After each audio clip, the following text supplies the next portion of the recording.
బాబు విజయ్ ఒక మైక్ ఉంది కదా అని ఆంధ్రప్రదేశ్ పాడ్కాస్ట్ అని పెట్టుకుని ఏదో కూటమి ప్రభుత్వాన్ని విమర్శించాలి, చంద్రబాబు నాయుడు గారిని విమర్శించాలి, పనిగట్టుకుని విమర్శించాలని తప్పు కదా. చదువుకున్నావు, విజ్ఞత లేదా, అభివృద్ధిని కనబట్టలేదా, ఆంధ్రప్రదేశ్ లో ఏం జరుగుతుందో తెలియట్లేదా, గత 5 ఏళ్లలో ఏం జరిగిందో తెలియదా, ఎందుకు పిచ్చి పిచ్చిగా మాట్లాడుతున్నావు? ఏదన్నా జగన్మోహన్ రెడ్డి గారు ఎమ్మెల్యే సీట్ ఏమైనా ఇస్తారని అనుకుంటున్నావా?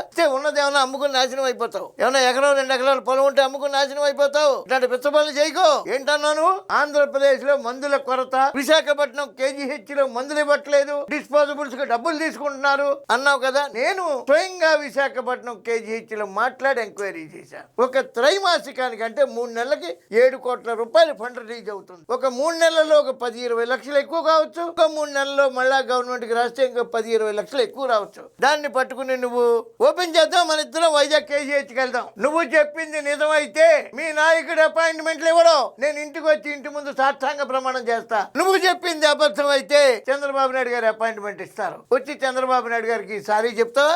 Open challenge Vijay. అమ్మా ప్రసాద్ చెప్తున్నాడు.